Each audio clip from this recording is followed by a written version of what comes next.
But first, let's meet some mechanical marvels that take the hassle out of housework. And we're talking about domestic robots.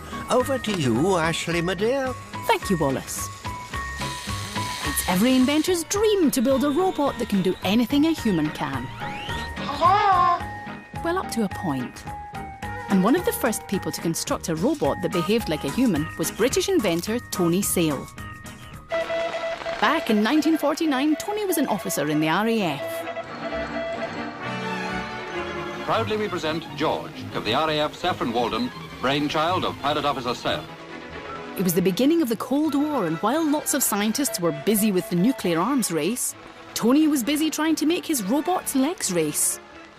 Well, walk a bit anyway. The challenge was to build a walking robot, and that hadn't been done previously, and I thought I could do it. And so I set to and got some motors for his feet and a radio control system, and there it was. I had a walking George robot. It was important that George looked human, and so it was this which gave people the rapport with him as a human-like thing, and they hadn't seen that before. George was a sensation. The press loved the story. The attention was on a domestic robot, and so I had to have pictures of him mocked up pushing a vacuum cleaner and then mocked up behind the lawnmower. He couldn't actually do that, but this was for the press, and they loved it. But it wasn't just the newspapers that were excited about George.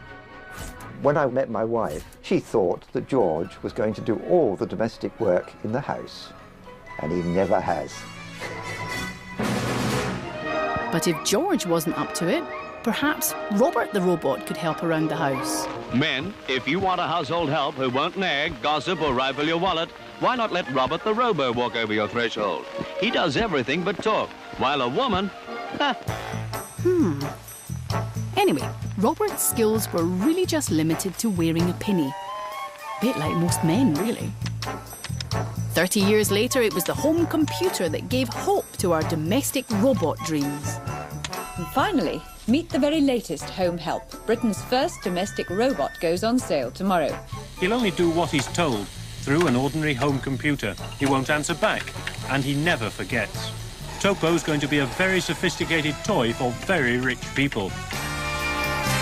But an expensive toy is all it was. Topo the robot's domestic talents were still just for the cameras. People expected robots to do all these domestic things, I think, and they didn't realise the real technical difficulties in actually making a machine that could work in a human environment. Even in this day and age, we're still struggling. Just this year in Berkeley University, California, the brightest brains and the biggest boffins programmed this PR2 robot to pick up and neatly fold up towels. But each towel took the robot 25 minutes to fold. We've had to speed up this footage just so you don't fall asleep. It seems the only breakthroughs we've ever had are when our robot inventions just stop trying to be like humans. Instead of multitasking and looking like us, these simple gadgets focus on doing just one task and doing it well. It's nice to have a humanoid robot, but actually, of course, to do most of the tasks which people want done, it doesn't need to be humanoid. All right, they don't need to be, but deep down, don't you want your robot to look like a member of the family? So, what became of George? Sadly, after 15 minutes of robotic fame, he was packed up and put into storage. He's been gathering dust all alone in Tony's garage ever since. Until now.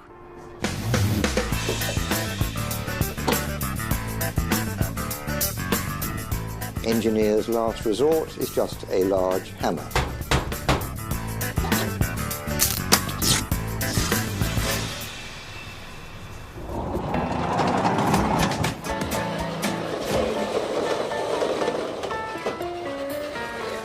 Amazingly, after 60 years, Tony's wife's dream has come true, and George is finally helping out with the weekly shopping.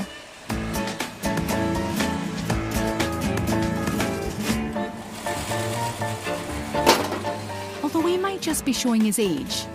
A little bit.